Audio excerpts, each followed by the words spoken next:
Our story begins with a girl telling a man called Zunmo that his ambition led him to attempt a rebellion, and she asks why he didn't just stop wasting other people's time and admit his guilt straight away. She asks this in front of several people at that moment, in a large hall, and the young man in a white dress and with chains in his hands replies that this is how things turned out. Everything was just the consequences of the actions that were taken. And then he asks the pink-haired girl if the poison in his body is her doing, and also tells them to take a good look, saying that it must have been administered through the glass of wine he drank yesterday, and then he asks if it was her who had done it, and then the girl stares at Zunmo and thinks that the minister was dismissed because of his great achievements, and then she asks if he still asks her why, and at that moment, she doesn't give Zunmo an answer, so she picks up a sword and tells him that she still remembers that he once had feelings for her, and that's why today, she's going to give him a reward. And seeing that pink-haired girl with the sword in her hand, Zunmo tells her that he went on a journey to find the Roushi sword especially for her. And who would have thought that one day she would be pointed in his direction, and for a moment the girl stares at him, thoughtful. After he has said that, and then she remembers lying in bed and him arriving, and he told her not to worry about him, and she should go first, and then, at that moment, she tells him that he makes her disappointed,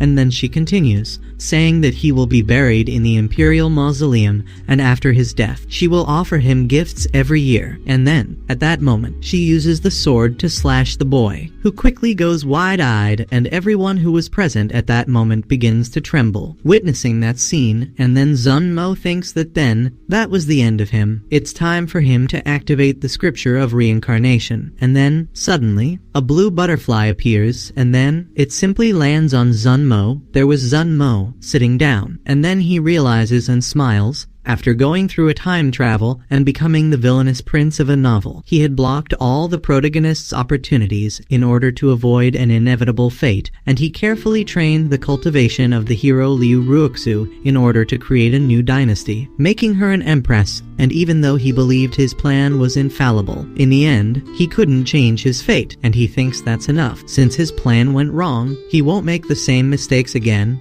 and at that moment, a man approaches, pulling back the curtain and calling Zunmo Mr. Marquis and asks him if he needs anything. And at that, Zunmo answers the man, saying that he's fine and also asks how long it is until they arrive, and at that, the boy replies that it will take half an hour to get to the orphanage. And at that, the young protagonist thinks about the orphanage, which is where he first met Liu Ruoxu, and the time is right, and at that, he answers the man saying that it's fine, and that he should continue, and the man answers the Marquis as he refers to Zunmo, saying that it was as he wished, and at that, Zunmo thinks that Liu Ruoxu is still a weak and helpless orphan. It's a pity that, this time, he's not going to train someone who will become an extraordinary being. And then, after 30 minutes, they arrive at the orphanage, and their several children are trying on new clothes, and at that moment, Ruoxu is thinking, and at the same time wondering if she's back in the past, looking at her hands, and then, she slaps both hands on her head, showing that she doesn't like it at all. Then we see a gigantic temple, where the girl is sitting on her throne, and then there were two subordinates, and one of them said to her, calling her majesty, that the coalition forces had invaded the palace, and for her safety, the best option was a temporary evacuation, and then he went on to say that yes, as long as she was alive, there was still hope, and then she asked the subordinate what he meant by hope,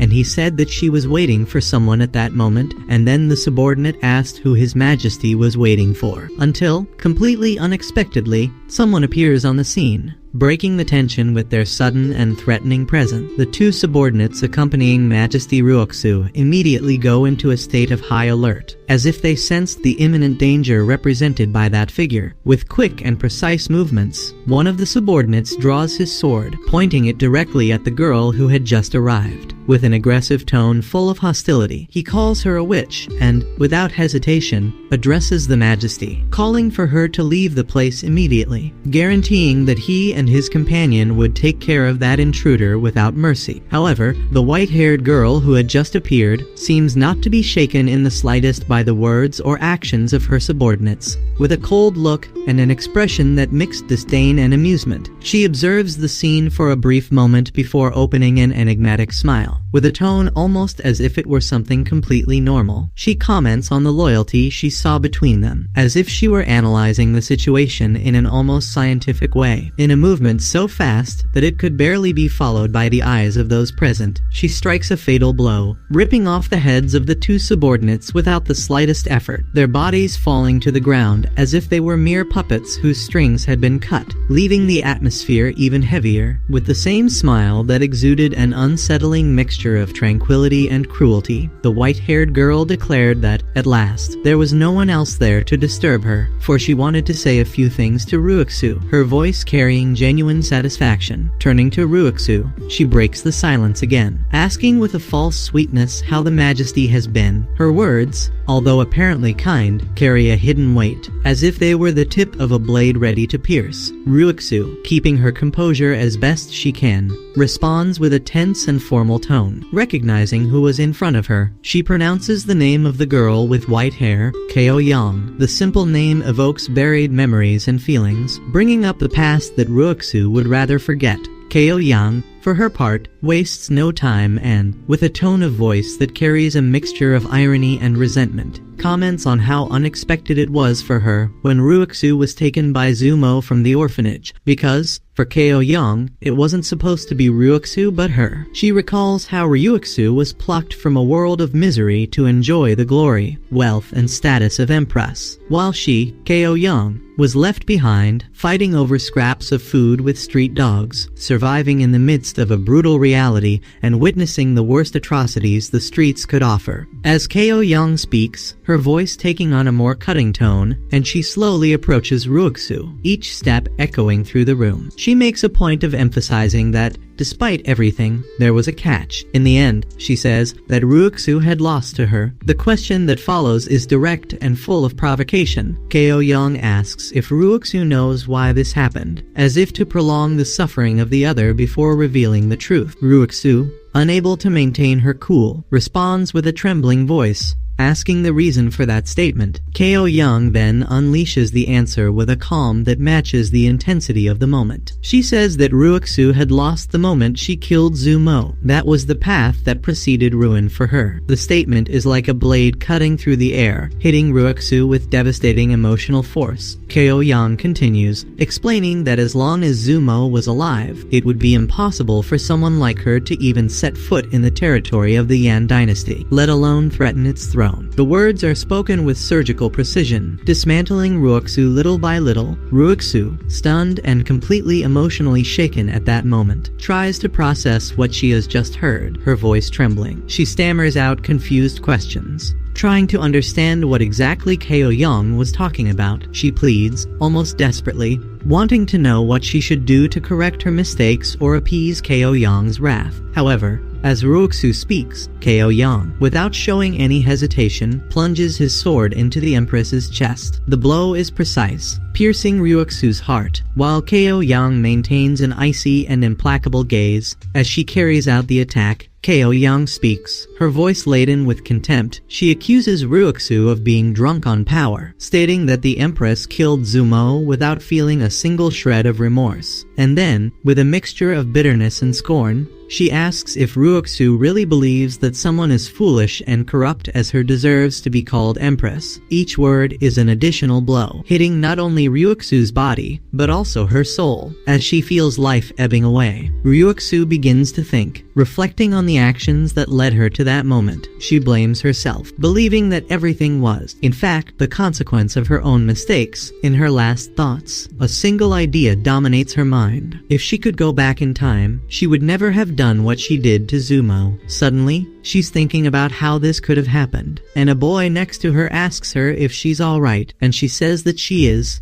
And he says that she should go and put on her new clothes because the noblemen will be arriving soon to take one of them away. And she's wide-eyed, listening to the boy say that. And she thinks and wonders about the nobleman taking one of them away. And then she realizes something and thinks that it really is true. It was at that time that Zumo had adopted her in her previous life, and at that moment, she gets a little excited, thinking that there is still time, and she would meet Zumo again, and this time, she would do things the right way, and then the boy arrives. telling the children that they should go outside when they have finished changing their clothes. And then, in the courtyard of the orphanage, the children were smiling a lot. After all, there was a thread of hope that they could have a new reality if they were taken by the nobleman, and at that moment, Kao Yang was completely surprised, and at that, the boy sees her and calls her attention. Not liking what he was seeing at all, the boy shouts at her, asking what she came to do there. With a harsh tone in his voice, the boy tells her to go back inside and asks her what's on her mind. At this, the girl lowers her head and tells the man that she promised to stay quietly in the corner and that she wouldn't disturb or upset the nobles and that she'd like to see the nobleman. And she says this to the man, her cheeks flushed, trying to win his approval, just like the cat in boots. And then Zumo was there, and he asked the boy to let him see the children he had mentioned, and then Zumo saw Kao Yang and Ruoxu, and then the man asked him if he could please follow him, and then Zumo saw Liu Ruoxu and started to laugh mentally, thinking that in this life they won't have any kind of bond. He would like to do everything differently, and Ruoxu was completely stunned. Pity that Zumo had actually appeared. He was facing her, and at that, the man called Zumo a Lord Marquis and told him that they had tested all the bones of the children there, and with a smile on his face, he told Zumo that their level was well above that of normal people, being adopted to become slaves or being trained to become soldiers. The man makes it clear to Zumo that they are perfect for both choices, and by the way, he says that there is a child among them who has the best bone structure, and then he points, saying that it is that child, pointing to Ruoxu, and at that, Zumo already looks at her with disdain, and at that, the man says that in relation to the price of the little girl, he begins to laugh, saying that she will be a little more expensive. And Zumo tells the man that money has never been the problem, until he realizes that there's a white-haired girl over there and she's caught his eye. He thinks that feeling is familiar, and he wonders if she might be, and then he asks the boy about that little girl over there, pointing to the white-haired girl, and then the boy asks if the protagonist has taken an interest in Kao Yang. And in that tense moment full of conflicting emotions, the man raised his voice in a rude and contemptuous tone, stating that that girl was the worst they had there. He faced Zumo and coldly declared that her bones were weak, insinuating that she was worthless. His cutting words falling like relentless blows on the poor girl, who began to tremble visibly, her shoulders shaking as she tried to hold back the tears. However, it was no use. His words had struck deep into her already fragile self-esteem, and she seemed about to collapse. As the tears began to roll silently down her face, the memory of an even more humiliating moment surfaced. As if to intensify her suffering, she distinctly remembered a man, on a previous occasion, telling him with contempt that she should just get out of there. He had said that her presence was an affront to the nobles, and that it would be better if she didn't offend them any more with her insignificant existence. The memory brings a new wave of anguish, and the girl feels crushed by the weight of her own insignificance. In the space between these two facts, Zumo observes the scene with a mixture of discomfort and curiosity, his mind being invaded by an unexpected question. He thinks deeply and, at the same time, wonders what the outcome of that story would have been if, instead of Ruoxu, it had been that girl, the one who was now in front of him, full of tears, and with the appearance of someone who was carrying the weight of the world that he had chosen to take with him. The idea disturbs him and intrigues him too, making him look at her more attentively, as if he wanted to find something he hadn't realized yet. And then, as if responding to this moment of introspection, Zumo realizes something that seems obvious to him. He thinks that maybe it's her, that fragile girl who, despite everything, shows a kind of strength that can't be measured in muscles or power. While he ponders, the girl, with her eyes still full of tears, slowly raises her head, as if searching for courage somewhere inside, and then, with an impulsive and desperate gesture, she gets up from where she was and runs to hug Zumo. The gesture catches Zumo completely off guard. He stands rigid, not knowing how to react, while the girl grips him tightly, as if her life depended on that single act. She lets out a desperate cry, begging with all the emotion her voice can carry, she asks, or rather begs, for him to get her out of there. In the midst of her desperate words, she calls him young master, a title that seems to carry a weight of hope and submission. Even in the midst of crying, her voice somehow sounds firm when she declares that she is willing to work hard for him for the rest of her life, as long as he gives her a chance to get out of that hell. The scene takes an even more dramatic turn when the man who had previously humiliated her becomes furious with her attitude. Shouting angrily, he orders her to get away from Zumo immediately. In a sudden movement, he grabs the girl by the hair, ready to drag her away by force. However, before he can complete his action, Zumo's voice rises, firm and authoritative, asking him to stop. The order is so clear and loaded with authority that the man immediately obeys, reluctantly letting go of the girl. With the impact, the girl falls to the ground, but quickly gets up. As if driven by an even greater desperation, she clings to Zumo's clothes, her hands visibly shaking, her voice, equally trembling, pleads once again for him to take her with him. She calls him young master again, and her words are charged with a pleading so sincere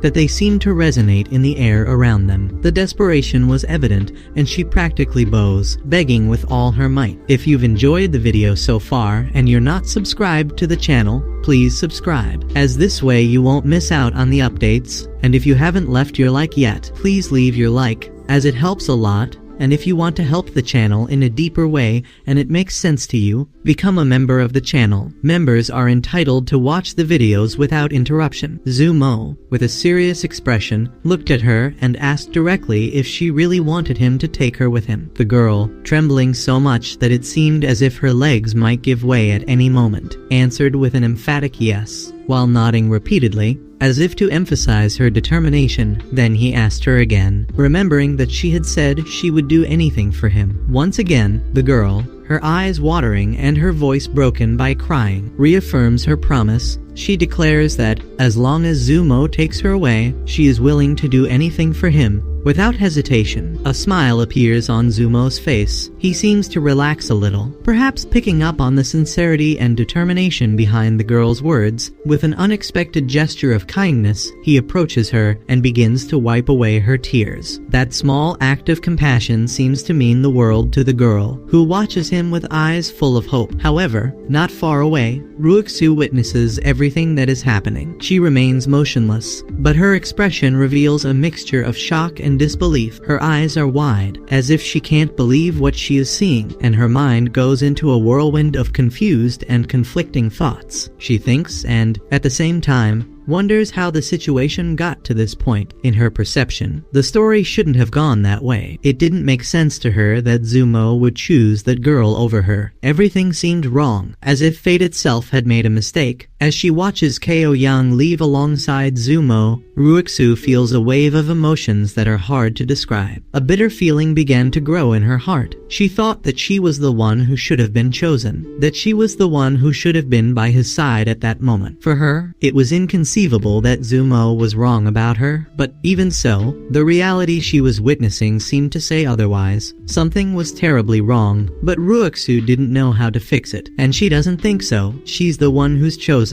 And when the man sees Zumo leaving, he's completely shocked, thinking and at the same time wondering what happened there. And he also thinks that he had carefully chosen Ruixu, but he doesn't understand why he's interested in Kao Yang's worthless girl. So he decides to ask Zumo, referring to him as the Marquis, if he's going to take any other children. At this, the protagonist, on his back, holding hands with Kao Yang, asks the man if he has anything else to say to him, and at this, a little startled, the man replies that there are a lot of children there and Ruixu has exceptional talent, and at this, Ruixu stares at Zumo, and at this, the protagonist asks the man if by any chance he is imposing on him what he should do, and at that moment, the boy is in shock, wide-eyed, not hiding in the slightest that he was stunned by that question. He begins to tremble and says that that inferior being wouldn't dare, and at that moment Ruixu runs up to the protagonist, calling him Zu, but quickly correcting her speech and calling him Mr. Marquis. She pulls at his clothes and asks him to please take her with him, at which point the man orders Ruixu to stop doing that, calling her a stupid little girl. And then Kao Yang continues, holding the boy by his clothes, and then the man, watching all that terrible agony at that moment, comments that it's a lot of petulance, one after the other, and asks if they don't realize that the protagonist is beyond their reach. And then, when the man pulls Ruixu, the protagonist asks the man to stop, and then the girl lets out a sigh, and at the same time thinks that that was a close call. And then she sees that he's holding Zumo's hand, leaving her in a state of doubt at that moment, and Ko Young in a state of distress, and then she smiles at him and her cheeks blush. Until suddenly Zumo simply shakes his hand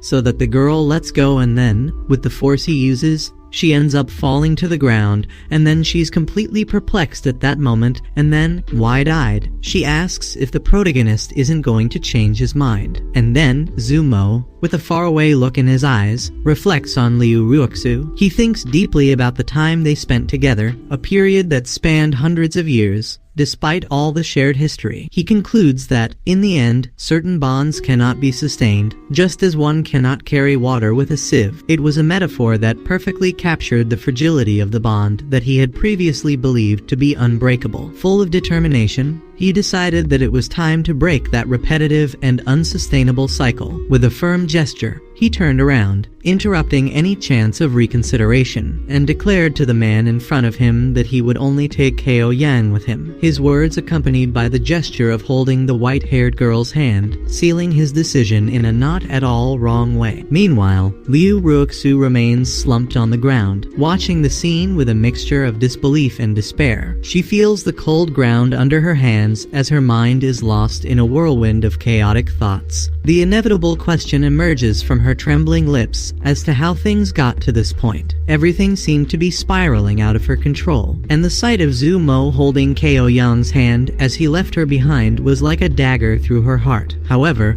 the man mediating the situation didn't seem willing to let things go that easily. He interrupted the scene by asking the Marquis to wait a moment. In an audacious tone, he declared that if Zumo wanted to take only Ko Young, he would have to pay a high price. He set the cost at 200 low-grade spirit rocks, or, alternatively, 2 medium-grade spirit rocks. The charge sounds absurd to the protagonist, who, with an enigmatic smile on his face, asks the man about these spiritual rocks. His tone, although apparently curious, carries a touch of challenge. He also questions whether the man really had the audacity to ask him something like that. The man, confused by Zumo's reaction, tries to understand what he was implying. He faces him and asks directly what the Marquis meant by those words. Zumo, maintaining the same nonchalant tone, asks the man another question, what he would do if he refused to pay. Zumo's calm and confident tone only increases the tension in the room, and the man, now irritated, raises his voice. He firmly declares that the Marquis would not get out of there so easily and orders the soldiers to appear immediately. Before the situation could even escalate completely, Zumo, with an air of disdain, asks if the man really believed he could do anything against him. It was then that, completely unexpectedly, the 2 men who had appeared to confront him were attacked so quickly that no one could even follow what was happening. The attack was almost invisible to the ordinary eye, and the man who had previously spoken with such confidence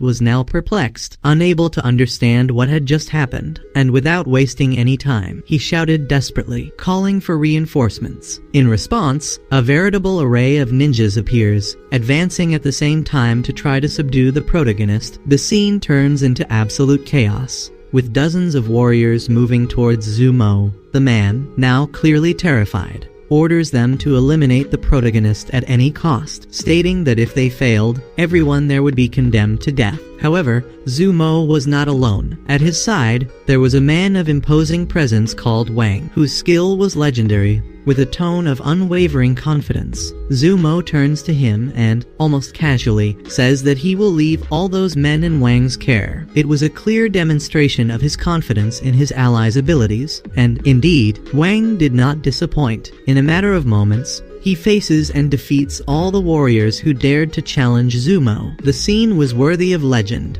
A single man facing the equivalent of an entire army and emerging victorious, his movements precise and lethal, and the battlefield quickly filled with silence, interrupted only by the groans of the defeated. Faced with this overwhelming display of power, the man who had insisted that Zumo take Liu Ruixu instead of Ko Yang fell to his knees, completely in shock. his previous arrogance and determination gone, replaced by pure fear. With a trembling voice and eyes full of despair, he begged for his life, addressing the Marquis with forced humility, offering him not only the spirit rocks he had previously demanded, but also any treasures or riches Zumo desired. The man's plea was an absolute contrast to his previous attitude, clearly demonstrating that he now understood the extent of the power he faced. And at the same time, the boy thinks as he bends down that since the Marquis is attached to the girl, Ko Young, he has no choice but to use her as a hostage, and so he quickly goes towards the girl and opens his hand to take the girl with all his might. But just as he was about to do so, he simply loses his arm, which makes him completely stunned at that moment. Zumo had cut off the man's hand with his own, and then the boy stands there, trembling a lot, and then the protagonist tells the girl that from now on, no one but him can take charge of her life, and then Ko Young, hearing everything, calls the protagonist a young master, and then Zumo puts the sword on the ground, giving the order to Ko Young to kill that boy, and she becomes a little apprehensive at that moment. And the protagonist goes on to say that he bets she was constantly oppressed by him, and the girl remembers when she once knocked over a bowl of porridge and the man shouted at her, calling her worthless and asking if he had brought her there so that she could make a loss,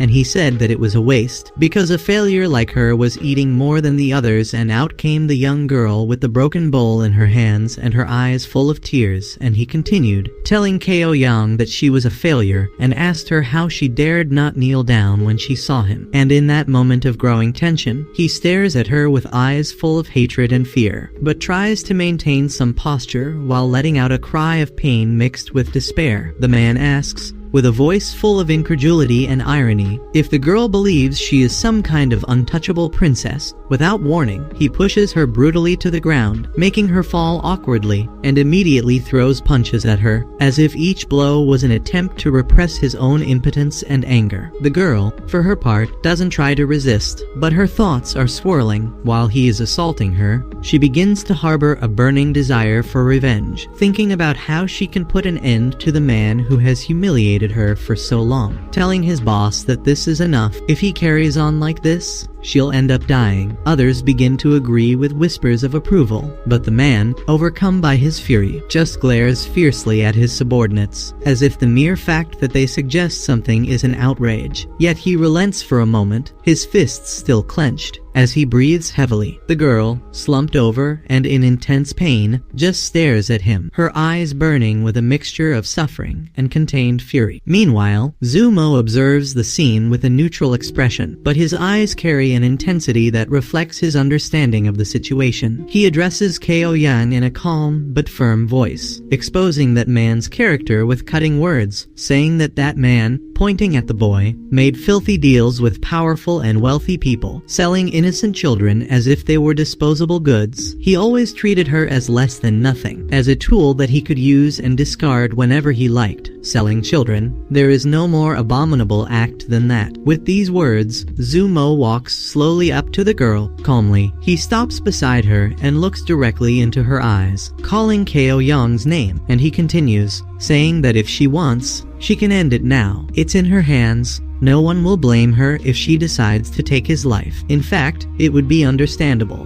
given the circumstances. He then points to a nearby sword, clearly suggesting that the girl make a decision with a hesitant but determined movement. Ko Young picks up the sword that was lying on the ground. As he holds it, the metallic shine reflects off the man's face, who, realizing the seriousness of the situation, begins to panic. His voice, now trembling and laden with supplication, fills the room, asking her to please not do this and to let him go. He tells Ko Young that she can't kill him and she should remember that it was he who saved her life. He begs, the pain and desperation making his words almost incomprehensible. Ko Young, however, slowly advances towards him. She drags the tip of her sword across the ground, the metallic sound echoing like an omen. The man, unable to move because of his injuries, instinctively tries to retreat, but there is nowhere to go. He presses the area where his arm had been amputated, trying to contain the stabbing pain that consumes him. Amidst tears and despair, he continues,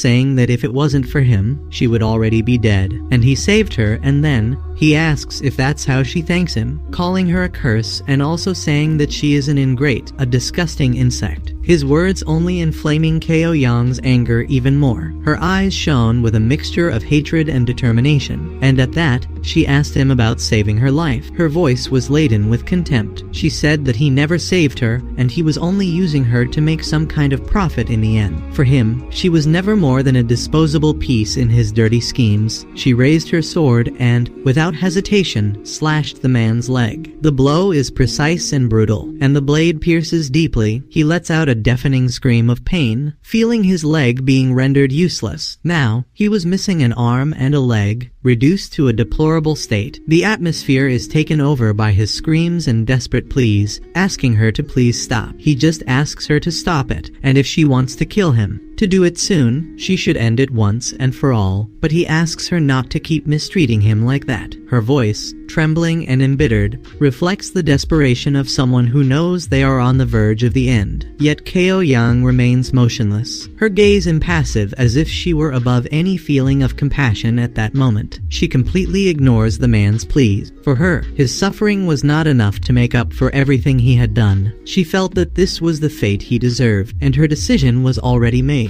The man, reduced to a heap of pain and fear, cried and begged, but Ko Young didn't look away. Every second that passed was a reaffirmation of her strength and her determination to no longer be a victim, striking several blows to the man who asked her to please, for her to stop, and she said in a very firm tone of voice that she didn't want to, and so she continued to strike several blows, making that man suffer, instead of ending his life in one go. And at that, the protagonist approached her and said that Ko Young had done a good job, because the man was already dead, the sword was full of blood, and then, after she has heard Zumo say that, she drops the sword on the ground, and then she puts her hands together and says that she obeyed the orders that were given by her master, and Zumo tells her that by following him, anyone who dares to bother her will find the path to death, and then she takes Zumo's hand and just agrees with what he has just said. And then Wang asks the protagonist what they were going to do with the other orphans, and while he's walking with the white-haired girl, the protagonist responds to Wang by saying that he should send someone to bring a sum of money and let them find a way to survive. At which point Ruoxu shouts at him, asking him to wait, and she thinks, completely distressed, that no, she can't stay there, and she has to find a place to improve her cultivation. Then Zumo was sitting opposite the white-haired girl, Ko Young, and he asked her if she was hungry, and the girl answered him, saying that no, she wasn't. But for some reason she gave him that answer, her voice completely choked, and then she blushed and said that actually, maybe she was a little hungry, but in the end she was too embarrassed to tell him that she was hungry. And then, quickly, he gets her some food, saying that she can eat, and the girl is completely impressed at that moment. Her eyes were shining looking at that fish and the dumplings on the table. And then, the protagonist asks Ko Young what she is waiting for,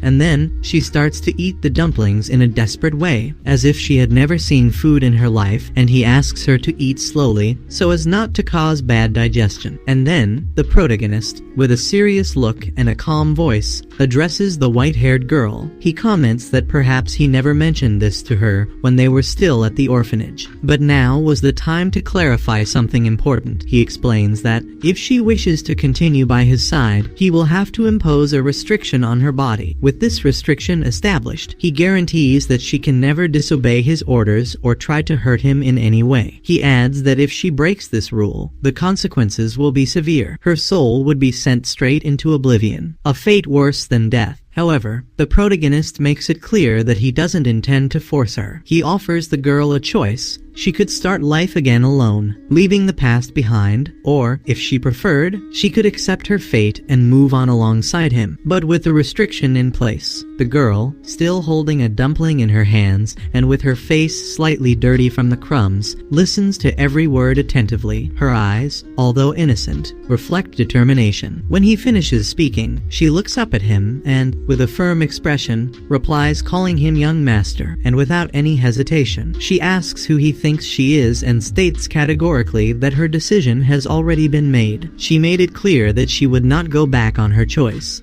After hearing the conviction in her voice, the protagonist smiled slightly and said that this was great. With that, he instructed the girl to relax and not resist what was to come. Gently, but at the same time with authority, he placed his hand on her head. In an instant, it was as if invisible chains were forming around her, binding her to him in such a way that he couldn't remove the ties. The process, although intangible, seemed to carry a symbolic and real weight, connecting their existences definitively. As soon as the procedure was completed, the protagonist sighed with relief, thinking that the ritual had been successfully completed. Successfully completed. Successfully completed. Soon after, he surprises her by asking her to try to strike him. The girl, completely confused by the unusual request, looks at him in disbelief and asks what he is talking about. However, the protagonist keeps calm and repeats the instruction, reinforcing that she should try to attack him, still not understanding, but without the courage to disobey an order that was given by her young master. She tries to do what he asked. As soon as she tries to land a blow,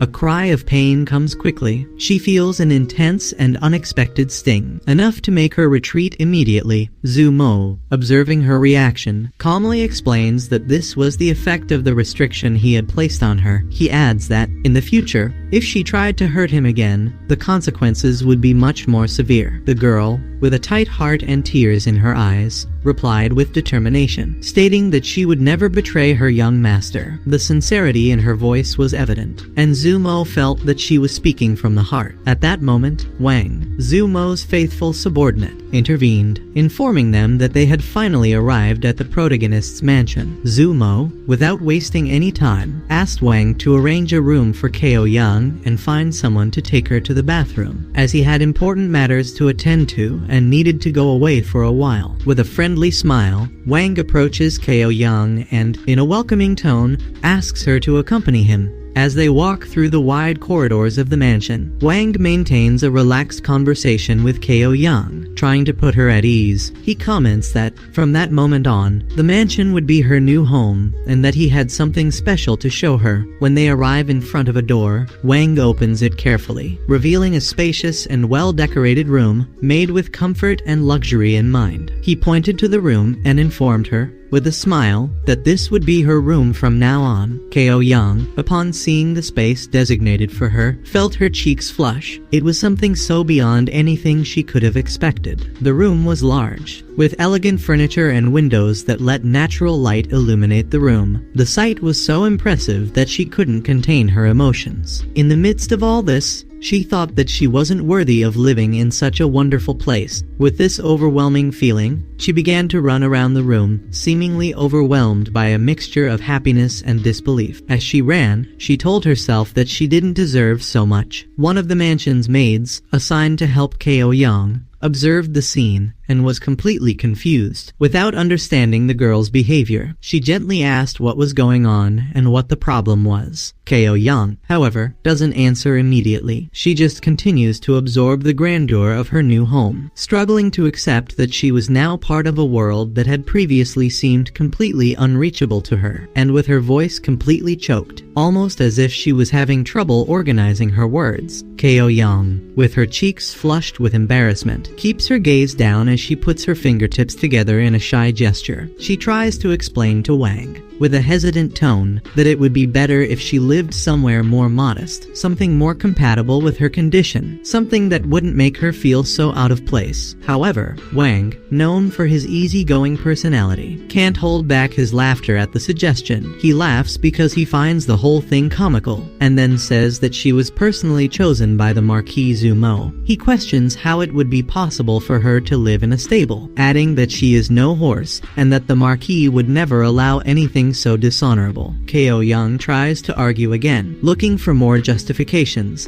but Wang doesn't pay the slightest attention to what she says. He simply turns his back on her, ending the conversation with a resolute tone. Before leaving, he casually comments that one of the maids will be sent to give her a bath and change her clothes. In addition, he promises that he will ask the head chef to prepare something special for her to eat, making it clear that she should feel at ease, as she was now part of the Marquis mansion. Faced with Wang's words, Ko Young feels her heart soar. She is completely dazzled, as if she were living a dream from which she didn't want to wake up. In a low voice, almost like a whisper, she murmurs to herself that the young master is incredibly good to her. Her mind begins to spin in thoughts about how she could repay everything she was receiving. Determined, Ko Young decides at that moment that she would do anything to show her gratitude and loyalty to Zumo, her young master. Meanwhile, elsewhere in the city, Zumo walked calmly through the busy streets, observing the people around him with a contemplative expression. He passed vendors, merchants, and passers-by, his thoughts occupied with something specific. He pondered the time and concluded that, if his calculations were correct, the item he was looking for had not yet been purchased by anyone. With that in mind, he hurried along, determined to reach his destination before anyone else. At that same moment, a young man in red clothes approached a merchandise stall. He examined the items on display with a critical eye before picking up a small jade pendant. Looking at it carefully, in a disparaging tone, he commented to the seller that the pendant was broken and tiny, stating that, at most, it would be worth 20 spirit rocks. The salesman, offended, shakes his head in denial and retorts that 20 spirit rocks don't even cover the costs he has incurred with that item. He demands at least 50 spirit rocks as fair payment. The red-robed boy, not wanting to pay so much, tries to negotiate again. He offers 30 spirit rocks, saying that it is a reasonable amount for what is being offered. The seller, however, doesn't give in, skilled in the art of persuasion. He insists that the price is unfair and that it's still too low, clearly trying to put pressure on the buyer. The heated negotiation between the two begins to attract the attention of passers-by. Suddenly, Zumo appears on the scene, his imposing presence causing everyone around to stop and stare. Without hesitating, he interrupts the negotiation and declares loudly that he is willing to pay 100 spirit rocks for the jade pendant. His firm, authoritative voice leaves everyone surprised, especially the boy in the red dress, who immediately walks away in disbelief at what he has just heard. The salesman, visibly stunned, watches the Marquis Zumo approach with calculated steps. With a confident movement,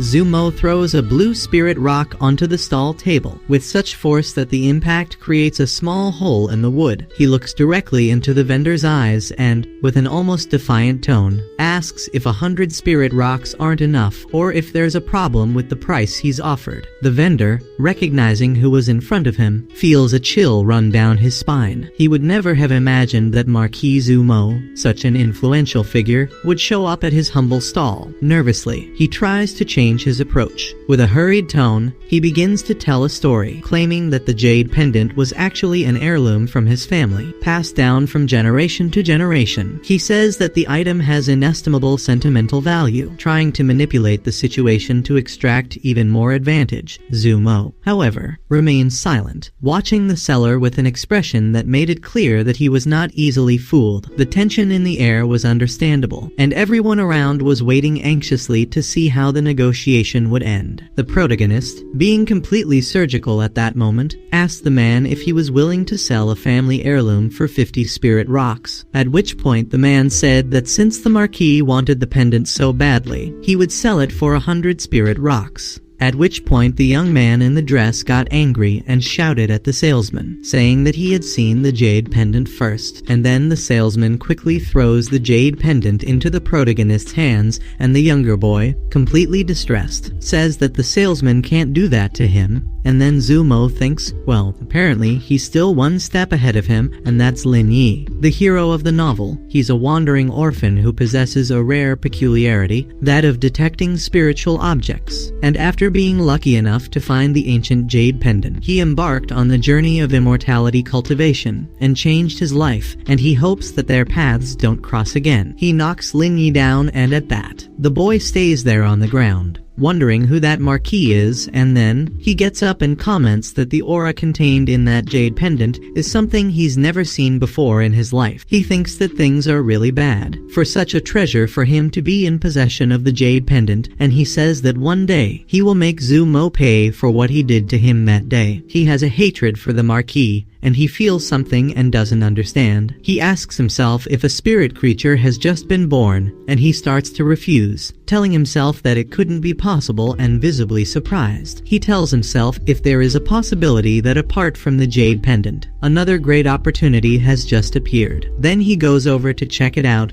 and the scene changes to the young protagonist walking with that jade pendant in his hands and a blue energy exuding from the item, and suddenly, two different energies come out of the pendant, one blue and the other yellow, and he tells himself that they are still there, and that it is the book and the key to the spirit. By accessing the legendary secret realm of the Cloud Spirit, a place shrouded in mystery and power, reaching the longed-for celestial kingdom becomes an entirely plausible possibility. This enigmatic place, known as the Kingdom of the Cloud Spirit, is nothing less than the creation of an ancient immortal, whose exploits and legacy have transcended time. His name is whispered among sages and warriors, and tales of his mystical abilities are told like legends. This secret realm is much more than just a manifestation of the immortal's power. It is also a place where unimaginable opportunities await those who have the courage and determination to explore that place. It is said that the immortal, before disappearing from this world, left a series of immeasurable treasures in that place, relics of immense power and value, as well as hidden secrets capable of transforming anyone's destiny. According to the rumors spreading around the world, a mystical disc is the key to accessing this secret world, known as the Disc of the Spirit and the Cloud. This artifact is considered one of the most coveted items in history, because, in addition to allowing entry into this realm, it carries with it an aura of mystery that intrigues even the most experienced cultivators.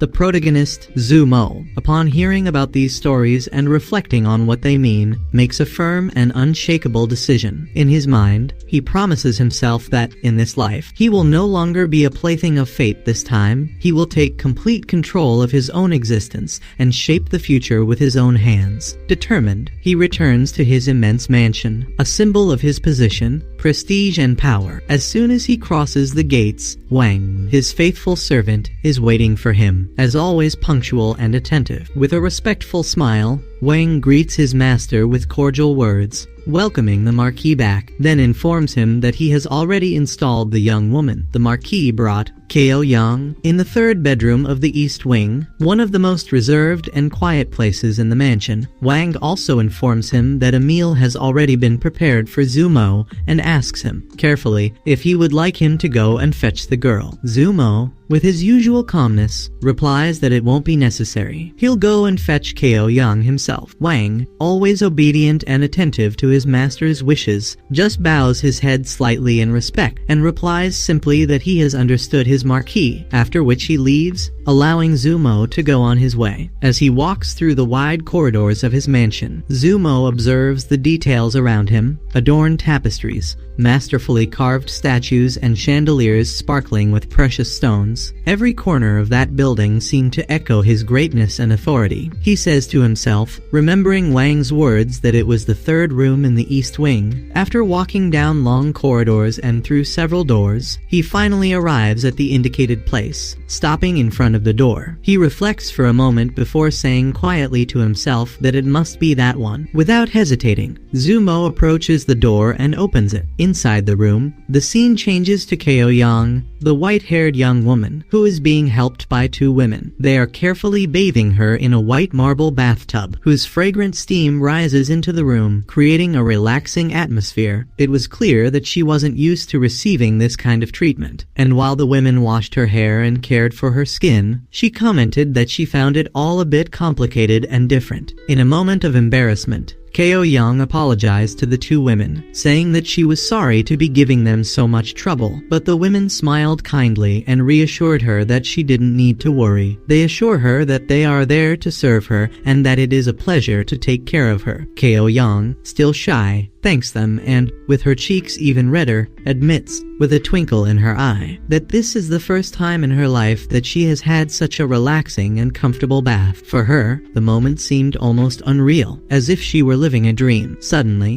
while the atmosphere seemed peaceful, voices began to be heard outside the door. A muffled conversation takes place, and someone asks the Marquis if anything has happened. Kao Yang's heart immediately races. She panics, feeling that her privacy is about to be invaded. With a trembling voice full of despair, she asks the women where her clothes are, looking around for a solution. She tries to cover as much as she can with her hands, but before she can take any action, the door opens. Zumo enters the room with his usual posture of authority and calm. Kao Yang, completely surprised and unable to avoid it, lets out a high-pitched scream, her voice echoing through the room. She shouts repeatedly, almost pleadingly, asking him to wait before entering, but realizing that there wasn't much she could do to change the situation, she quickly sinks into the bathtub, trying to hide as much as possible. Her cheeks, previously only flushed, were now an intense shade of red, and she wished with all her might that the earth could simply open up and swallow her up at that moment. And then, stammering, she asked what her young master had come to do there, and then he closes the door and says that he was inopportune and apologizes to her for it. And the girl, her cheeks flushed, replies that it's okay, and after that, she quickly puts on her clothes, and then, a little embarrassed, she goes up to the protagonist and apologizes to him for having kept her young master waiting. And the protagonist comments to the girl that the dress suits her very well, and she, with her cheeks flushed, thanks her young master, and then he asks her to follow him, as there is something he wanted to give her after the meal, and she starts to follow the protagonist. And then a girl signals to her marquis that they should go that way, and then several subordinates are bowing, telling Zumo that the meal is ready. And just like that, there was a feast on the table, all kinds of dishes, which quickly left Kao Young completely impressed. Her cheeks flushed at the sight of all that food, and she started drooling. And then the protagonist asked her what she was waiting for, because that food was for her. And then she started eating. She immediately grabbed a chicken leg and a dumpling and started eating both together, but as quickly as possible. She comments that everything there is very tasty, and the boy, the protagonist's subordinate, is shocked by the girl, as she eats like Goku, and he asks her to go slowly, because the food won't run away from her, and she ignores what that man said to her and continues eating. She turns the bowl over, and then says that it is now full. The girl next to the protagonist is extremely shocked at how Kao Young eats like a monster, and then both the boy,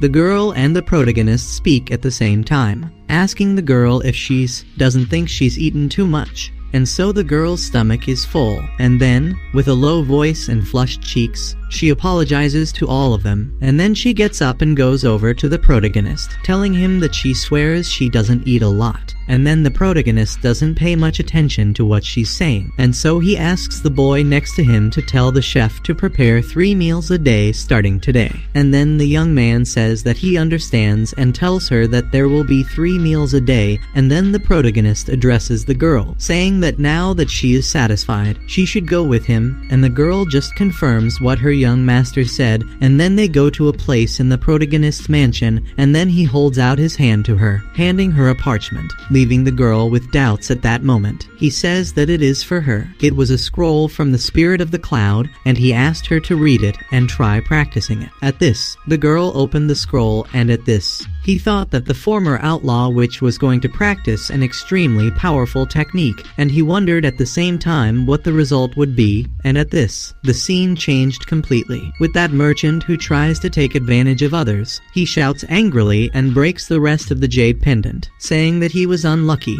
There was something extraordinary hidden in that jade pendant, and if he had known that, he would have been much more meticulous. And he keeps complaining a lot, until an older man comes up to him and comments that it's a shame he hasn't found it yet. And at that, the man apologizes, saying that he didn't see it there, and at that, the old man says that there are still remnants of it there, and then he asks permission and says that he would like to ask the vendor a question, and at that, he asks if he had seen that jade pendant from the painting, leaving the vendor completely shocked at that moment. Then the scene changes to the protagonist holding Kao Young's head, and an energy was exuding from all sides. He was telling the girl to try to combine the energies of heaven and earth, and for her to absorb them into his body, and at the same time, he thought that one could imagine something like that from a witch, and he thought that Kao Young was extremely talented, and at that, the girl simply screamed. Her eyes go wide, and then she spits out a little blood, and she continues coughing and spitting out blood, leaving the protagonist with a tone of doubt at that moment, and he asks one of his subordinates to bring Dr. Zhang, and the subordinate gestures to his marquis and says that he understood very well.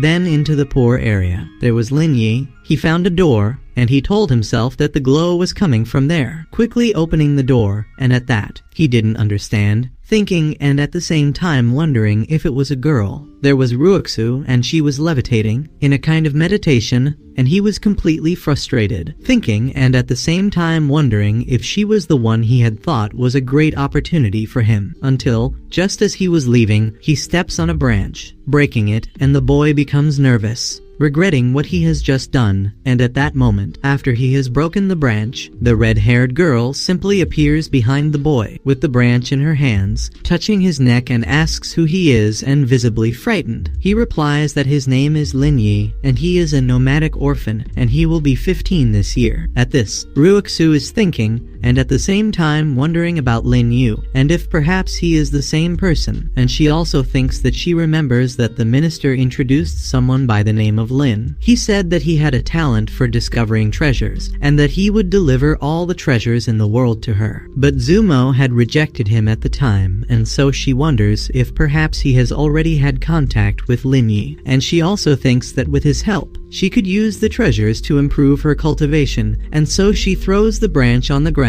and Lin Yi stays on the ground, a little stunned at that moment, and comments that it was just a branch, and then the girl asks him what he thinks about him traveling with her for a while, and then he's a bit awkward, looking for words to say, saying that it's a bit strange for him, and then the scene changes to Ko Yang's room. The doctor is sitting on the bed where she was lying, and he tells Zumo that although the little girl has the mysterious body of the celestial plume, her constitution is deteriorating, which is why she eats too much, and Zumo asks the old man if he is telling him that she is not suitable for cultivation, and the old man replies that he can prepare a medicine to relieve the symptoms in her body. However, she will have to endure a great deal of pain during the training process, and at that, he hands Zumo a piece of paper, and at that, he also says that however, what he has just said is still only a palliative solution, unless, and then, he stops talking, which makes Zumo's tension rise, and as if in a rush, he asks the doctor, unless what? And then, the doctor comments that unless the Marquis manages to find an ancient herb called the jade-colored herb, and then, Zumo is thinking about the name that the doctor has just told him. He puts the name of the jade-colored herb in his mind, and then, he thanks Dr. Zhang for going to take a look at the little girl, and then, he asks Ko Yang if she heard everything that the doctor had said, and she is completely shocked at that moment. At this, she simply gets out of bed and a little desperate. She tells her young master that she's going to work hard on her training, and at this, Zumo tells the girl that she'll suffer great pain, and at this, the girl replies to him, saying that as long as she's of help to her young master, she's not afraid of pain, and so, she'll do it, and at this, Zumo turns his back on her,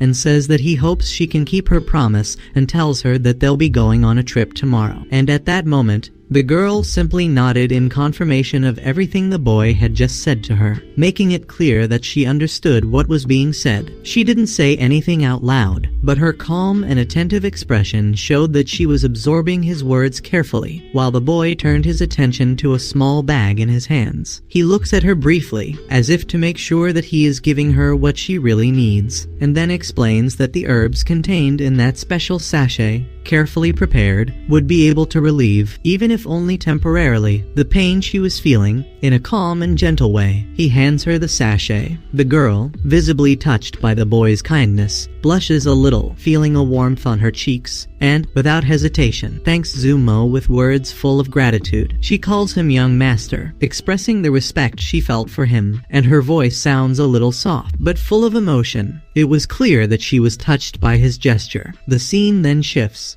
and now night begins to fall, marking the end of another day. In the young woman's room, Ko Yang was calm and very happy. Apparently, she was lying on her bed, resting comfortably, and held the sachet given by Zumo in her hands. The young woman looked at him with a satisfied expression, almost as if she was examining the small package she had just received. The smile that formed on her face reflected her pride and happiness at having received that gift. After all, the girl had simply never received anything from anyone, nor had she ever had any attention from anyone. She had always been mistreated, so she treasured every moment when Zumo seemed to care about her. In her thoughts, she she told herself that that very special sachet had been given to her by the young master, which made her feel even more special and grateful. She was amazed at the value of that simple but meaningful gesture. But after a few moments of reflection, she suddenly realized something, as if something had hit her. A look of confusion and worry appeared on her face, and she began to deny it to herself, repeating several times that she shouldn't get lost in thought, and that she couldn't waste time. It was as if her mind was fighting against the feeling of satisfaction and responsibility she felt. She knew she couldn't let herself get carried away by something so simple, so she decided to start meditating, trying to concentrate in order to achieve more mental clarity. As she began her practice, she wondered if the pain she was feeling in her body was the same as the pain Zumo had mentioned. She knew she had to endure any difficulty that arose,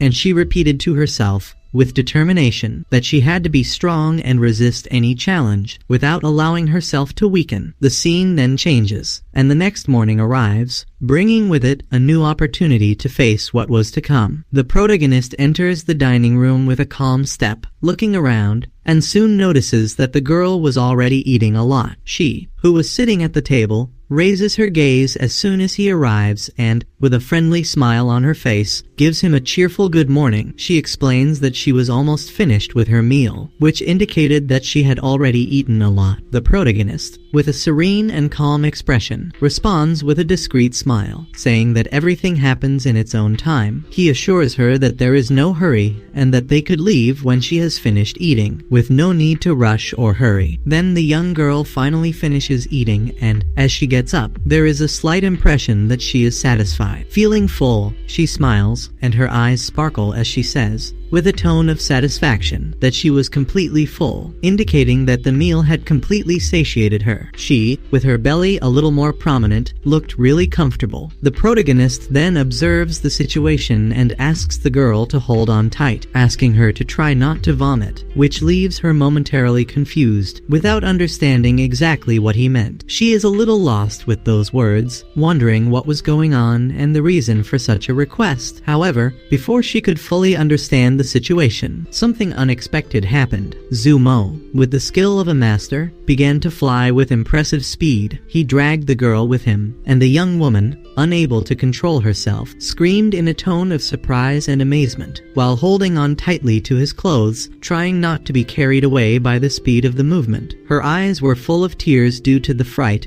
and the force with which she was pulled, but she couldn't help but hold on tightly to his clothes so as not to be dragged away. The sensation of displacement was intense, but she tried in vain to adjust to the unexpected speed. The scene changed suddenly, and now they were in a completely different place. A vast and imposing mountain range called the Jade Dragon Range. The surrounding environment was mysterious and charged with a unique energy, as if the place itself was immersed in ancient secrets. Zumo, with a serious and focused tone of voice, speaks to the white-haired girl, indicating that they had finally reached a very special and secret place. It was a place in the depths of that mountain, an isolated and distant point that was accessible only to those who knew the region well and knew how to get there. The girl, hearing his words, feels a little more cautious, understanding the importance of that place and how far she was now from everything she knew. And he tells her that they'll find the jade-colored herb they need over there. So he asks the two of them to go straight away, except that the girl was still recovering from that intense flight she'd just had. And then they start to hear grunting, and the girl wonders what that sound was, until suddenly,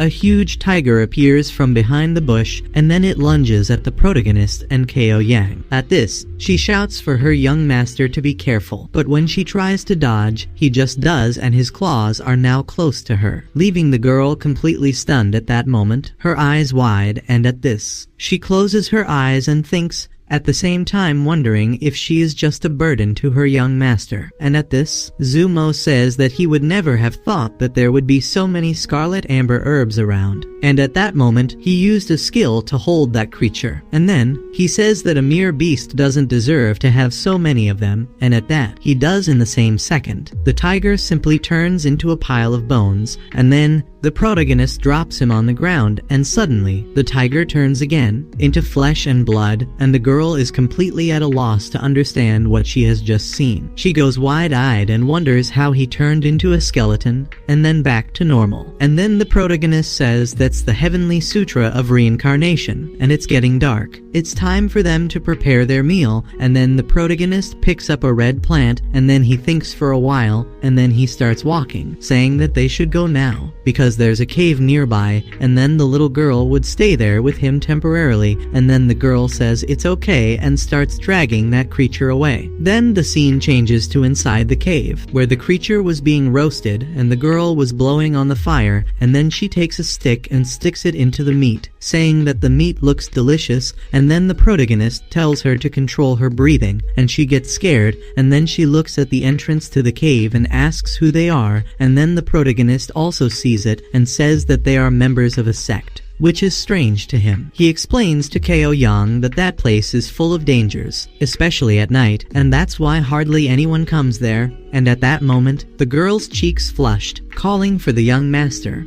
She had become visibly nervous, seeing those people there, and the protagonist continues, explaining to her that he doesn't know what they're planning, but if those people get in the way of his plans, he will annihilate them without hesitation. And the girl is completely shocked to hear him say that, as if it were something completely ordinary, and then, in the forest, Ruixu thinks it's really strange, as this is already the third batch today, seeing a boy running around, and she wonders why there are so many members of the sect there, until Lin Yi catches her eye, saying that there are traces of a battle, and then Ruixu is thinking that again, the spiritual herbs, the mirrored veil, the scarlet amber herb, and at that moment, the girl was lost in thought, reflecting carefully as she tried to understand the reason behind a mystery that seemed to bother her deeply. She pondered the question that intrigued her so much. Why all those spiritual items, of such importance and value, disappeared so suddenly and mysteriously? Her mind began to cogitate possibilities, as if trying to piece together a complicated puzzle. She wondered if this was the work of the other members of the sect, or perhaps it was all connected to Zumo in some way. The uncertainty weighed heavily on her thoughts, leaving her restless, and with an evident discontent, it was difficult for her to deal with the lack of an answer. However, she quickly concluded that, regardless of the reason behind the disappearances, what remained to be done now was to focus on what was still possible. Determined, she thought that the next step would be to look for the alchemy furnace and start producing elixirs, a job that required concentration and patience, but which was essential for what she needed. As she ran, absorbed in her determination, Lin Yi, who was watching her closely, noticed her hurried movements and decided to ask her where she was going so urgently. With a firm and direct tone, the girl replies to him, saying that she was in search of a treasure, something that seemed to be of great importance to her. However, she also makes it clear that, if he was afraid, he didn't need to follow her, because he could very well stay right there, without risking himself, without waiting for an answer. She goes back to running with determination, as if every second was precious. The boy, on the other hand, becomes a little uneasy when he sees her hurry and, showing some concern, comments that the place they were in was dangerous at night, especially for someone running alone. The scene then changes abruptly, and it is now morning. Inside a silent cave illuminated by the soft light of dawn, Ko Young was lying down, apparently sound asleep. Little by little, she begins to wake up, feeling the light touching her face and disturbing her rest. When she opened her eyes and realized where she was, the girl said to herself that the pain she had felt during the night hadn't allowed her to practice as she would have liked. She looked a little frustrated, wondering if she had once again fainted due to exhaustion, at which point the protagonist, with a serene expression, approached her and gently touched her forehead, bringing her back to reality. He comments, with a tone that mixes surprise and admiration, that she had reached the 6th level of Kai refinement in the space of a few days. The girl, on hearing this, feels a wave of embarrassment, thinking that this was not as impressive as he made it sound. However, he continues talking, pointing out that she had achieved this remarkable feat despite her physical limitations and the constant pain she faced. It was something that really should be recognized recognized as impressive. However, he also warns her about the risks. If she continued at this intense pace, her body might not be able to withstand so much pressure. The girl, feeling the need to justify her dedication, tries to explain herself, saying that her motivation was the desire to be useful to him, to be able to help him in some way. The protagonist, with an expression of concern mixed with understanding, does not prolong the conversation. Instead, he just said that they needed to leave as soon as possible, indicating the urgency of the situation. She, without hesitation, replied that she had understood what her young master meant. As they began to walk, he suddenly handed her a small potion, placing it carefully in her hands. The girl, confused by the unexpected gesture, looked at him, trying to understand why. He then explains that the next time she went to practice, she should take that medicine, as it would help to relieve some of the pain she used to feel during training. On hearing this, the girl can't help but smile shyly, and her cheeks blush slightly, indicating how touched she was by the consideration he was showing her. Then the boy resumes his walk,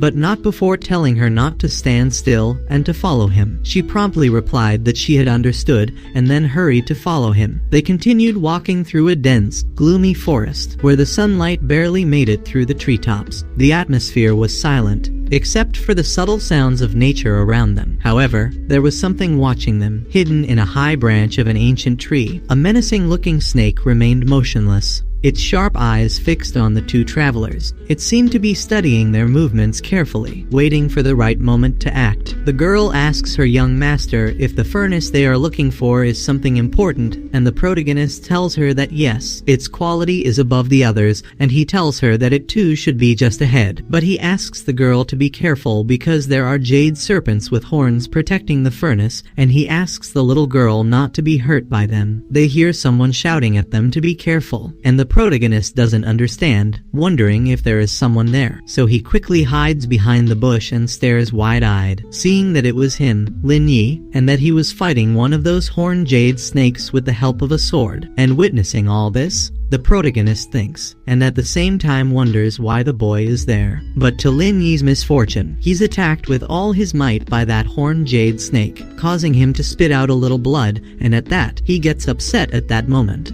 ordering that horned jade snake to get out of there right away. But the snake doesn't hesitate for a second, and he tells himself that he has no choice. He would have to fight that creature anyway. And then he prepares himself and leaps towards the creature so that he can hit it with his sword, and the protagonist, witnessing all this, becomes a little apprehensive and says that Lin Yi is just an idiot, and Lin Yi shouts at that jade snake with horns, telling it to die, and for him, this time, it was going to die, until he opens his eyes wide. He had been surprised, and he doesn't understand, wondering how it happened, and then he wonders if it's serious, until the horned jade snake simply hits him with another blow, a blow so strong that he flies away, spitting blood and crashing into a wall, and it quickly travels to him, and while he's leaning against the wall, completely defenseless at that moment, the protagonist quickly appears to help Lin Yi, surprising the boy. And then, Zumo says that it's their destiny to end up meeting, and now that he's been given the chance, he's going to take her core, and at that, the horned jade snake, seeing Zumo in front of it, simply starts preparing a skill that has a very strong light. Lin Yi is shocked, saying that then, the horned jade snake is able to use spiritual power. He is very frightened by this, and then she launches that attack on Zumo with all her strength, and the protagonist stands still. He receives the skill with everything, and then, after the dust settles, he emerges from that dust completely unharmed, and then he asks the horned jade serpent if this is all she has. He thought she had too little power to beat him, and this leaves the serpent herself completely stunned, and the boy too. And then the snake starts to move quickly,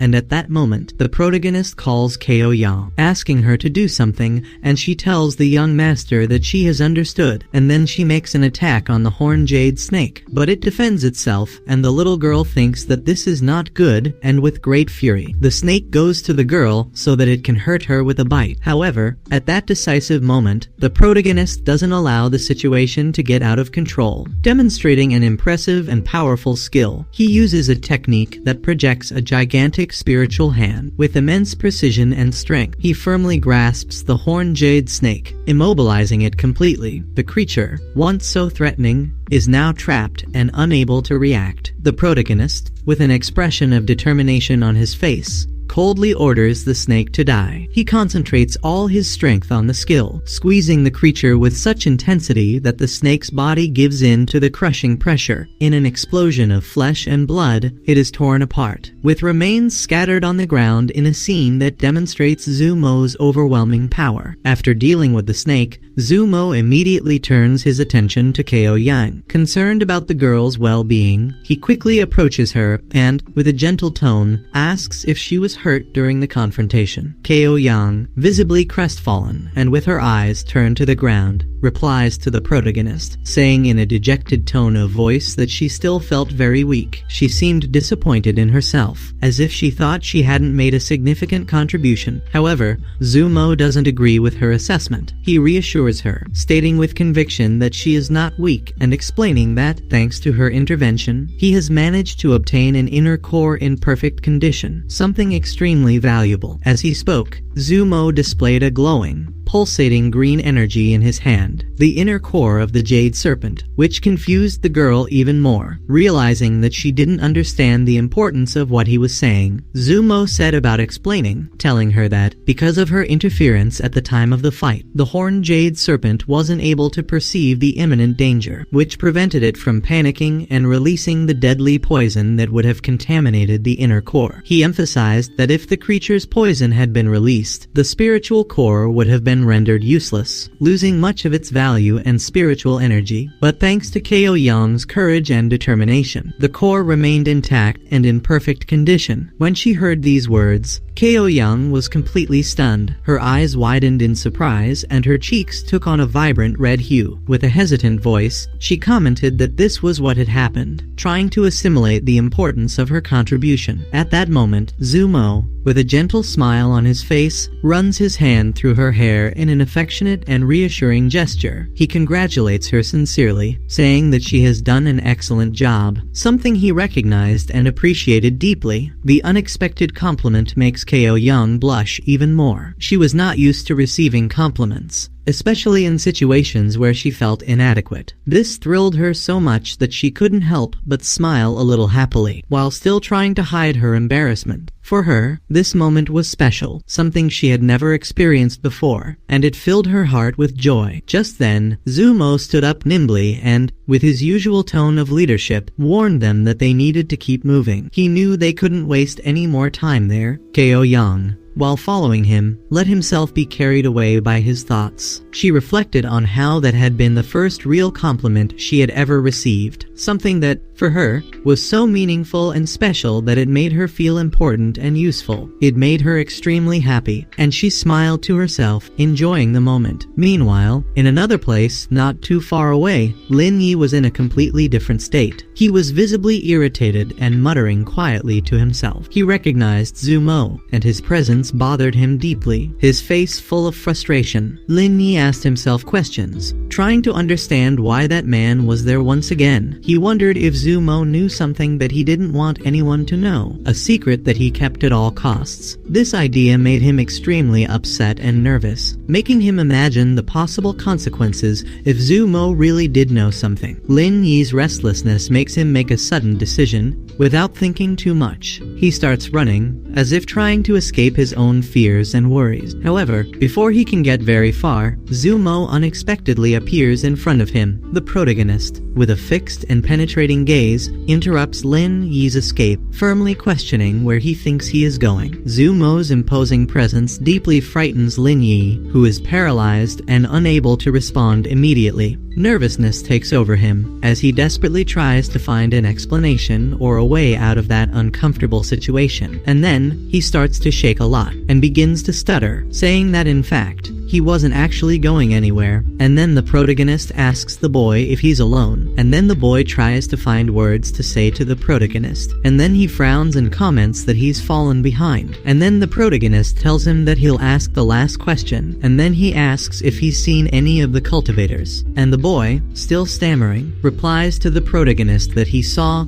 and then he points to where they went. But he realizes that the protagonist has turned his back on him, and he catches Zumo's eye, and the protagonist doesn't pay much attention to him and continues walking, and the boy thinks, and at the same time wonders if he was going towards the cave, because that wouldn't be a very good thing, remembering Ruixu, because that's where she is. The scene then switches to inside the cave, and the protagonist comments that it's really strange. He wonders why there's a smell of blood in the place, until he sees something that leaves him with a tone of doubt, and at the same time, perplexed, getting wide-eyed. He wonders if the smell was coming from there, and then he sees that there was a pile of bones on the floor, and he puts his hand to his nose due to the discomfort of the stench. And he says that it's another discrepancy with the memories he has, and he continues walking, saying that they are disciples of the Storm Sect, and he asks himself what they have come to do in the Jade Dragon mountain range, and he says that their cultivation is at the first and second stage of the spiritual realm, well below the level of the horned jade snake, and this shouldn't have happened, and they wouldn't have taken that risk. But that's it, and he starts analyzing a bag until he notices something and thinks that there's someone there, and he thinks that he has no answers. He opens the bag to take a look and thinks that finally he'd better check if it's still there, and he finds the object and says that everything is fine, because it was still there. But that voice from before, he asks if there was anyone else there and starts walking, saying that it was from there, and at that, he was frustrated for a moment. Until something happened. A person shouted for her to be freed, leaving the young protagonist in a state of alert. He quickly looked to the side where the sound of that voice echoing through the cave was coming from, and at that, he spoke Kao Yan's name, worried about her, and then he started walking, and at that, Ruixu was completely out of breath at that moment. She was hiding and thought that it was complicated, because who was really there was Zumo and the girl. Her eyes wide, said to herself that Kao Yang's witch was making Zumo work for her, and she was trying to take everything that was destined for her, and, unhappy with this, she saw a pile of bones over there and thought that it was all hers, and then she said that there was still the matter of the furnace, and then she began to look through the bags, searching, and she speaks while looking at a bag that wasn't there, and she realizes that Zumo must have taken it with him, and she kicks a bowl, saying that there's only garbage left. She gets extremely angry at that moment, and then she puts the idea in her head that she had to get out of there right away, running out of the cave, and there, outside the cave, there was Kao Yang, shouting for them to let her go. And at that moment, several beams of blue light shone brightly around Kao Yang, forming a circle that held her trapped and vulnerable. The rays seemed to emit a powerful energy, making any attempt to escape difficult. Several members of the sect watched the scene intently, their gazes full of suspicion and seeming to be angry at her presence. Among them, one of the disciples stepped forward, pointing at Kao Yang firmly. The stern expression on his face reflected the impatience of someone looking for immediate answers. He demanded that she explain herself, asking with an accusatory tone who she was and what was the reason for her presence in that place. Meanwhile, the other members remained still, but no less intimidated, staring at her with icy gazes, as if waiting for the right moment to act against her. Kao Yang, trapped and cornered, tried to free herself from the beams of light that restricted her. She reached out, touching one of the beams that surrounded her body, but immediately felt intense pain. The brightness of the light seemed to burn her skin, as if the spiritual energy was reacting against her. Unable to contain the pain, she screamed loudly, drawing the attention of everyone around. Yet, in the midst of the suffering, she managed to say, in a voice full of frustration, that she had already explained earlier, she didn't know who they were talking about, much less what they were implying. At that moment, one of the members of the sect approached a young man who appeared to be the leader of the group. He informed him that there were remnants of their aura inside the nearby cave, indicating that the previous occupants of that place had been killed. The leader of the group, a man with an imposing appearance and a stern look, immediately deduced that, in fact, the horned jade snake had been defeated. He then turned his attention to Kao Yang, pointing at it again in an accusatory manner. With a tone of voice full of authority, he declared that that territory belonged to the snake, and that she, being only at the Kai refinement stage, shouldn't have been able to survive the confrontation with such a powerful creature. He demanded to know how she had escaped, but Kao Yang remained silent, his expression reflecting a mixture of annoyance and tension. She knew that any response could worsen her situation. Annoyed at the lack of answers, the sect leader took a step forward, moving even closer to the girl. Without hesitating, he grabbed Kao Yang by the neck, lifting her off the ground as if she weighed nothing, his fingers tightly squeezing her throat, making it difficult for her to breathe. He glared at her, insisting on knowing where the horned jade snake was and ordering her to speak immediately. The girl, struggling to breathe, tried to resist, but her strength was insignificant compared to his. The man, however, seemed not only interested in answers. His eyes traveled over her face, and, with a cynical smile, he commented that, despite everything, she was a very pretty young woman. Kao Yang, offended and furious, found the strength to say, between clenched teeth, that he should let her go immediately. Let her go immediately. Let her go immediately. The leader, however, was not intimidated. Instead, he threatened her coldly, saying that if she didn't explain what had really happened there, she shouldn't blame him for the consequences that could fall on her. The tension was palpable. The other members of the sect watched the scene in silence, waiting for the situation to unfold. But before he could act any further, something completely unexpected happened. In the blink of an eye, the man's arm, the one holding Kao Yang,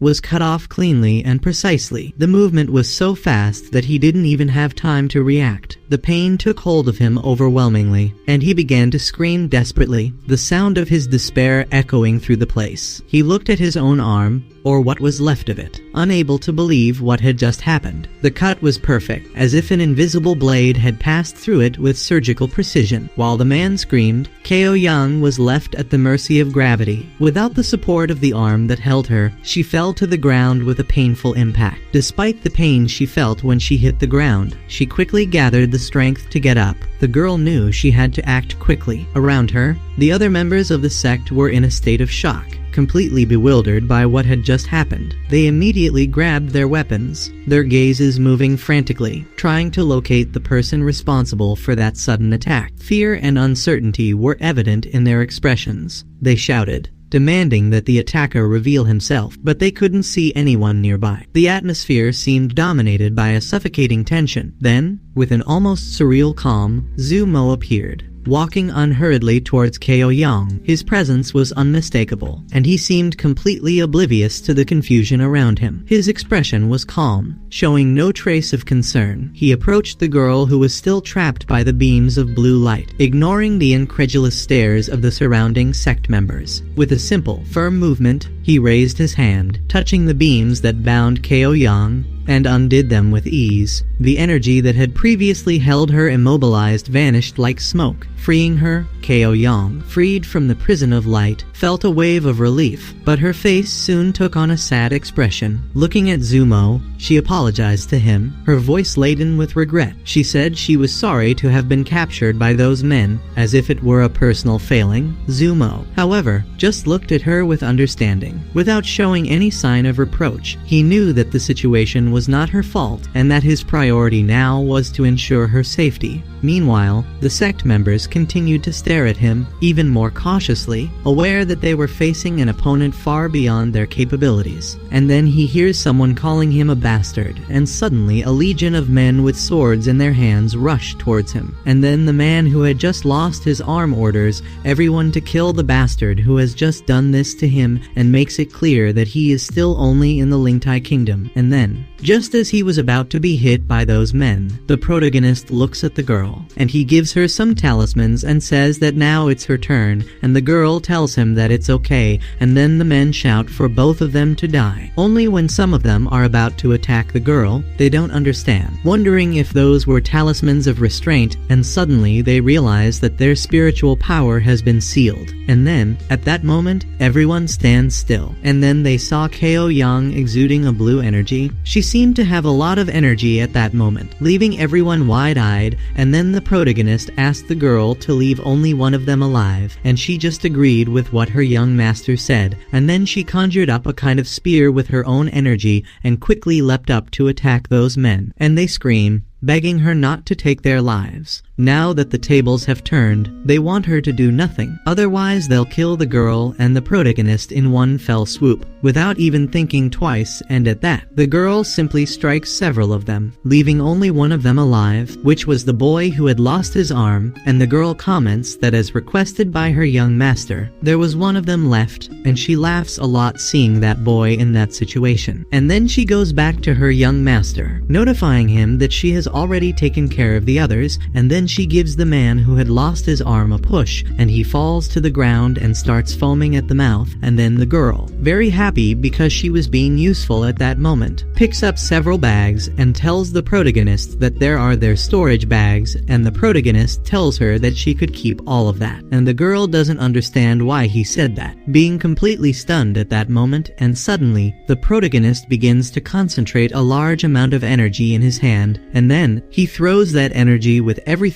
towards the boy who had survived, and at that, obviously, the man screams and Zumo, being quite cold, says that he will ask and the boy will answer. At that moment, the protagonist stared at the fallen man in front of him, maintaining the same serene, and at the same time intimidating expression that seemed to squeeze any resistance from the boy. In a cold but direct tone, he asked a single question. He wanted to know the man's name. The simple inquiry seemed to have a crushing weight, because the man immediately became nervous. He began to tremble, but trying to mask his fear with anger, he answered in a hesitant voice, returning the question. He wanted to know who the man was who had dared to kill him, and why he had murdered his fellow sect members. However, the protagonist, unmoved by the attempted confrontation, simply looked away from the man. His eyes met Ko Young's, and, with a single glance, he gave a silent order. Ko Young, already used to his young master's subtle communication, immediately understood what he wanted. In one swift, fluid movement, she conjured her spear, which emerged shining brightly, radiating an intimidating energy. The sight of the weapon made the man, who until then had been trying to maintain some composure, completely panic. He began to scream, pleading with desperation. He said that his name was Yuz, and he was a true disciple of the Storm sect. He revealed this information as if he hoped it would save his life, as if the mere mention of his affiliation could appease the protagonist's stress. Hearing this, the protagonist tilted his head slightly, staring the man down, and then, in a serious and deliberate tone, pronounced his name, Yuz. It was as if the name carried a silent judgment. He continued, now asking coldly and clearly what the Storm sect had come to do there in the Jade Dragon mountain range. The question made Yuz tremble even more. He began to stutter, his words coming out in a disjointed way, as he tried to organize his mind in the midst of fear. With a lot of effort, he finally answered, revealing that they were there in search of a legendary place, the so-called Cloud Spirit Realm. The mention of the Cloud Spirit Realm made the protagonist's eyes widen. He was visibly stunned, and, for a moment, his austere expression was replaced by something close to surprise. That information seemed completely unexpected. He asked what he meant by the Cloud Spirit Realm, as if